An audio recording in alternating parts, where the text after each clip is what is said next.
The phrase arrested development of the inner child may seem clinical, but it is a spiritual and psychological truth that haunts many adult men. The body grows older, the beard thickens, the voice deepens, but the soul remains tethered to a distant emotional age. Not because the man wants to be immature, but because somewhere in his earliest psychic formation, the process of emotional evolution was disrupted. The child within was either wounded or silenced, and because he was never allowed to speak, he never learned how to grow.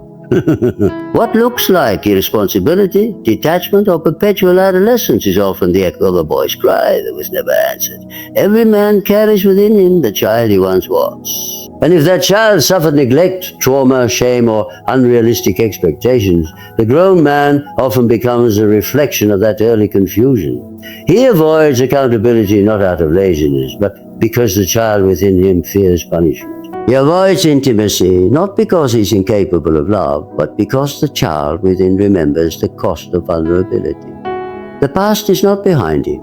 It lives in him, unspoken, unprocessed. This wounded inner child becomes a silent architect, building a man's identity out of broken pieces. He becomes reactive rather than reflective. He confuses defiance with strength, bravado with confidence, pleasure with wholeness. He may be chronologically 35, but emotionally still 12, reluctant to face conflict, fleeing from discipline, and constantly searching for validation through the eyes of others. And society, unaware of this internal fracture, often mocks him or shames him, pushing him further into the shadows of himself. True maturity does not begin with age, it begins with awareness.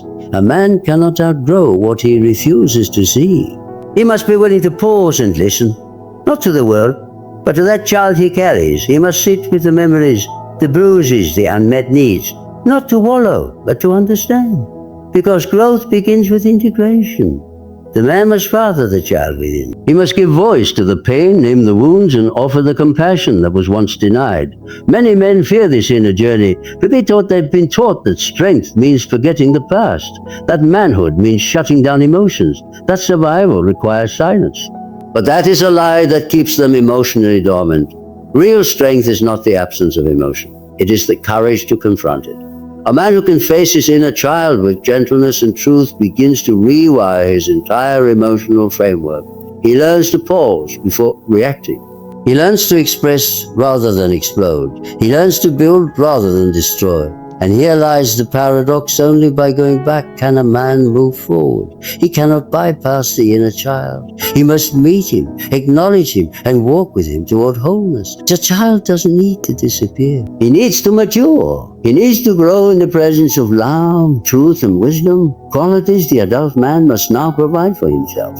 This is not a quick fix. It is a lifelong process, but it is the only road to true manhood. Because until a man heals the boy within, he will never stop being ruled by him. The tragedy of many modern men is not that they are weak, but that they are unintegrated. They live as fragments, pieces of self that never learn how to become whole. Some are trapped in the arms of comfort, others in the shadow of unfulfilled dreams, but each man who remains emotionally immature is not lost. He is simply delayed. Growth is possible, but it requires radical honesty, deep introspection, and a willingness to walk back into the memories he once fled. No man can become who he truly is until he faces who he once was. To grow up is not to forget the child within. It is to rescue him, to lift him out of the wreckage and offer him the safety he never knew. To let him evolve under the guidance of a wiser self into the man he was always meant to become. To every man on this journey, I say this: do not fear the inner work. It is not weakness, it is war. A quiet war waged in the soul, where your greatest victory is not in dominating others, but in healing yourself. Every man carries within him a shadow, not a monster to be slain, but a truth to be faced. The shadow is everything we hide, deny, suppress, or reject about ourselves. It's our anger we pretend doesn't exist. It's our envy, our lust, our cowardice. It is the voice that whispers when we are alone, the impulse that flares in conflict, the memory that haunts but is never spoken aloud. And many men, out of fear or pride, refuse to look into the face of this inner darkness. They run from it, project it onto others, or bury it beneath distractions. And in doing so, they unknowingly keep themselves locked in emotional adolescence.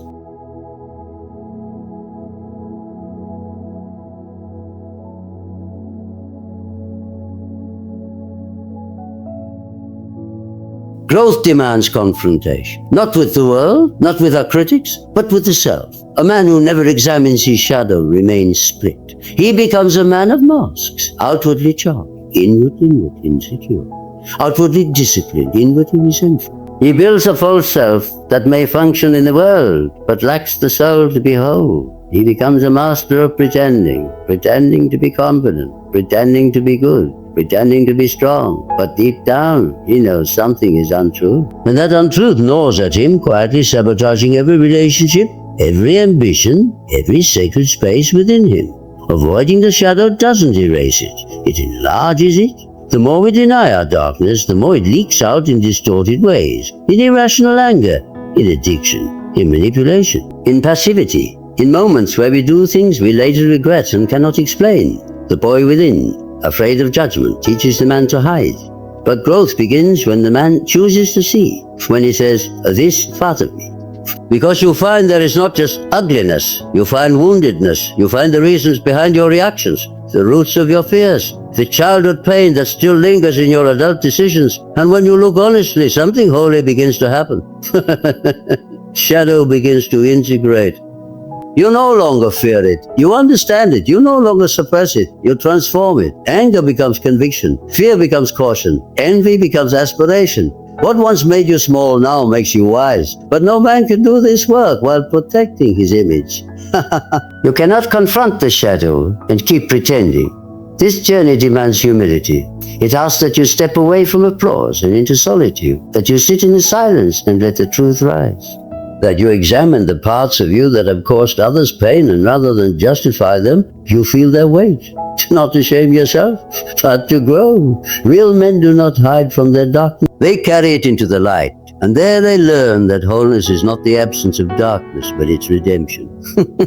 A man who has faced his shadow walks differently. He listens more than he speaks. He does not react, he responds. He sees through other people's masks because he has taken off his own. He no longer needs to impress because he is finally at peace with who he really is. And in that peace, he finds maturity. The man who never grows up is not unwilling to be mature.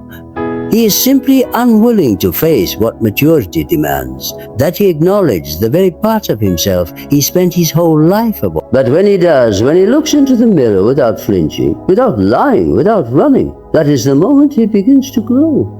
To understand why some men never grow up, we must look beyond the surface of behavior and into the architecture of the psyche. One of the most subtle and powerful forces in a man's development is the archetype of the mother. Not simply the biological mother, but the symbolic mother, nurturing, protection, emotional comfort. She represents the source of life, the first experiences of love, warmth, and safety. In early childhood, the mother is the entire world. And in that world, the boy learns dependency. He learns to be fed, soothed, cared for, and rescued. These are necessary beginnings, but they are not meant to be permanent states. Some men, however, never psychologically separate from that mother space. They remain tethered to it, not always physically, but emotionally, spiritually, unconsciously. They seek the same emotional refuge they once found in the mother figure, but now they look for it in relationships, in women, in institutions, and even in belief systems that promise safety without struggle. Rather than grow into the tension and discomfort of adulthood, they unconsciously retreat into the arms of the great mother, not to honor her, but to avoid the world she once protected them. The danger of over-identifying with this archetype is not in love for the mother. It is in the refusal to leave her emotional domain. A boy becomes a man, but he still longs to be cradled, to be told he is enough without action, to be saved from consequence. He seeks women not as partners, but as replacements for the archetypal comfort he once knew. And in doing so, he places an impossible burden on them to mother him instead of meet him.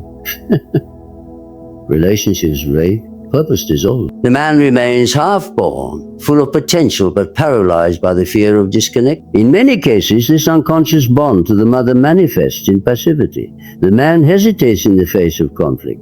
He delays decisions. He avoids risk, because deep within, he still waits for someone to rescue him. He may appear gentle, even sensitive, but beneath it lies a refusal to step into his own authority. The boy in him still waits for permission to become a man. Others go the opposite way. They rebel against the mother with defiance, anger, or detachment. They cut ties, they harden their hearts. But even this is not true separation. It is just reaction.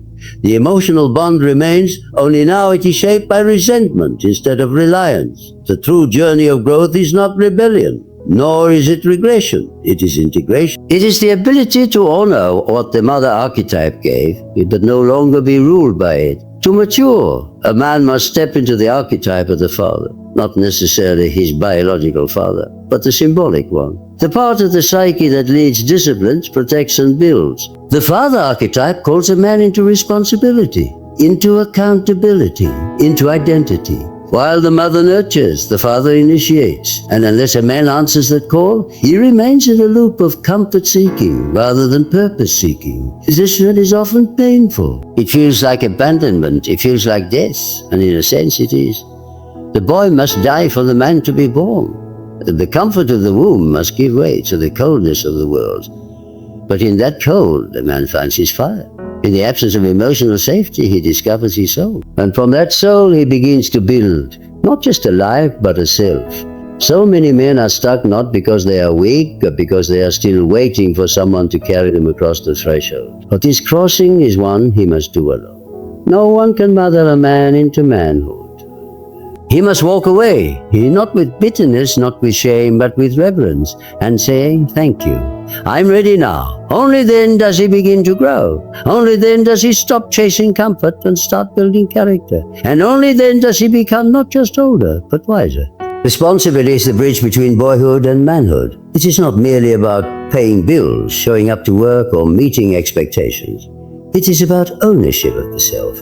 It is the moment a man says, I am accountable for who I am, what I do, and how I impact others. But for many men who never truly grow up, this bridge feels too dangerous to cross. Not because they are incapable, because they are afraid. At the heart of emotional immaturity is a profound fear of responsibility. It means that when things fall apart, you cannot blame your parents, your past, your partner, or the world. It is you. And for some, that weight feels unbearable.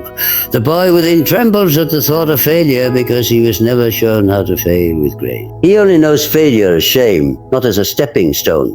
This fear manifests in many disguises. The man may avoid deep relationships because he does not want to be held accountable for someone else's trust. He may refuse to commit to a job, calling, or a vision because he fears he might not measure up. He drifts from one thing to another, not because he's carefree, but because he's terrified of being truly seen. He avoids leadership roles, avoids hard conversations, avoids the mirror. Because to step into responsibility is to risk exposure, and to risk exposure is to risk rejection. He often masks this fear with bravado, loud opinions, impulsive decisions, or restless hunger for excitement. But beneath the surface is a soul that trembles, not because he lacks strength, but because he's never learned how to channel it. He was taught that manhood is measured by dominance, not discipline. That strength is in avoidance, not presence. That emotions of weakness and failure is fatal. But responsibility is not a threat, it is a gift. It is the forge in which true identity is formed. A man who takes responsibility for his actions, emotions, and relationships begins to stand upright within himself. He no longer waits to be rescued.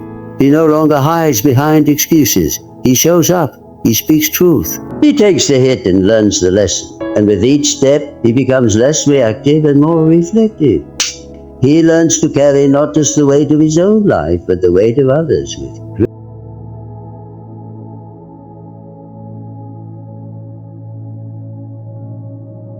Risk is part of this path. No man matures without risk. Risk of failing, risk of being misunderstood, risk of not having it all together. But those risks are necessary if he is to grow. Because it is only through facing uncertainty that a man discovers what he truly believes, what he is truly made of, and what kind of legacy he wants to leave behind. The fear of responsibility is not something to be shamed. It is something to be understood. Most men who avoid responsibility were once boys burdened with too much, too soon, or too little, or for too long. They were never taught how to carry responsibility. They were either crushed by it or coddled away from it. And so they learned to associate adulthood with pain, not power. But the man who grows chooses a different path. He does not wait to feel ready. He moves forward anyway. He lets responsibility shape him. Not into a machine, but into a mature soul. He discovers that responsibility is not about perfection. It is about presence. It is about showing up again and again, even when it's hard, even when you're scared, even when you're unsure. This is what separates the boy from the man. Not age, not knowledge, but the quiet, consistent courage to say, I will face this. I will own this. I will not run. Many men today live in a world of fantasy, not necessarily in the realm of imagination, but in the realm of avoidance. They are addicted to escape. Not always through substances, though that is one part. More often, it is through subtle, culturally accepted forms of disappearance. Endless scrolling, video games, pornography, casual sex, constant entertainment, or the pursuit of endless pleasure. These are not simply distractions, they are modern-day cocoons. And for the man who fears the weight of reality, they become sanctuaries where he can remain a boy, unjudged, unchallenged, unchecked. Fantasy becomes a replacement for growth. Because in fantasy, the man is always in control. He wins the battle, gets the girl, is admired without vulnerability. He doesn't have to face rejection, nor wrestle with real consequence. The fantasy never demands his maturity. It simply mirrors his desire. But the longer he lives there, the more he becomes detached from himself. He loses the calluses that real life brings. His relationships suffer, his passions fade, and he begins to feel a strange emptiness. A quiet sense of spiritual hollowness, as though something vital inside him is asleep. Addiction to escape is not about laziness, it's about pain. It's about a man who was never shown how to process discomfort. When he feels stress, he numbs. When he feels sadness, he hides. When he feels loneliness, he runs towards stimulation. But emotional pain cannot be healed by avoiding it. It grows in the dark. And the man who refuses to confront it becomes more fractured with each passing year. His sense of purpose diminishes, his relationships become shallow, and his inner world becomes more and more dependent on illusion. Many men stuck in this pattern will tell themselves they are fine. They will say, this is how I relax, or I relax, or everyone needs an escape. But the truth is deeper. The fantasy begins as a refuge, but ends as a prison. Over time, the man begins to fear the very reality he was born to conquer. He avoids conflict because real conversations are uncomfortable. He avoids love because real intimacy is vulnerable. He avoids purpose because real vision requires effort. And slowly, he forgets what it means to be fully alive. Breaking this addiction is not just about quitting a habit. It is about reclaiming the soul. The man must be willing to sit in silence, to feel what he's been avoiding, to look at his own boredom, his own anger, his own sadness without needing to escape. This takes strength, it takes honesty, and most of all, it takes compassion for the wounded boy inside who never learned another way. There's nothing inherently wrong with pleasure, with recreation, with imagination. But when these things are used to escape reality rather than enrich it, they become enemies of growth. Real maturity demands presence. It demands that a man be awake in his own life, not drifting, not numbing, not fantasizing about a version of himself that only exists in digital space or private daydreams. The man who grows up learns to face the very moments he once fled. He chooses the discomfort of real life over the comfort of illusion. He learns that pain, too, can be sacred. That boredom can lead to creativity. That loneliness can become a doorway to deeper connection. That sitting still in the silence is not punishment, it is invitation. This is not an easy journey, but it is the only one that leads to freedom. The man who stops running begins to feel again, to see again, to live again. And in that awakening, he no longer needs fantasy to feel powerful. He becomes powerful by living the truth. In ancient cultures, the journey from boyhood to manhood was marked by a rite of passage, a sacred, deliberate process that separated the child from the world of dependency and initiated him into the world of responsibility, courage, and purpose. This wasn't just symbolic, it was transformational. The boy would be taken from the comfort of village, often into the wilderness where he would confront fear, silence, challenge, even pain. And only by passing through this crucible could he return. Not as a boy, but as a man, recognized by his community and more importantly by himself. Today, that ritual is missing.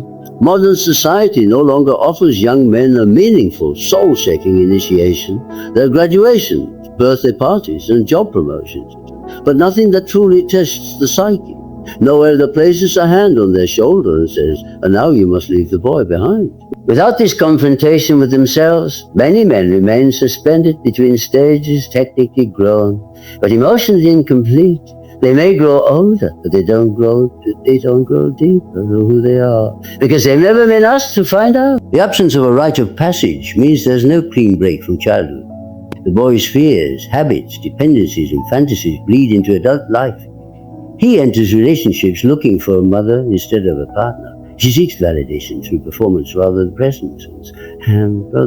He avoids the internal wilderness, the quiet, painful space where true identity is forged, because no one ever led him there. And so, without initiation, the world becomes the teacher. Life starts to offer its own rites: loss, heartbreak, failure, betrayal. But unlike sacred rites of old, these are not guided. There are no mentors standing watch, no community interpreting the pain, no wise voices saying, "This is part of your becoming." Instead, the man often feels lost, confused. He interprets punishment instead of purification. He numbs instead of grows. He hides instead of transforms. What the psyche longs for is not suffering for suffering's sake, but meaningful suffering. The kind that strips away the masks. The kind that forces the man to ask, "Who am I when no one is watching? What do I stand for?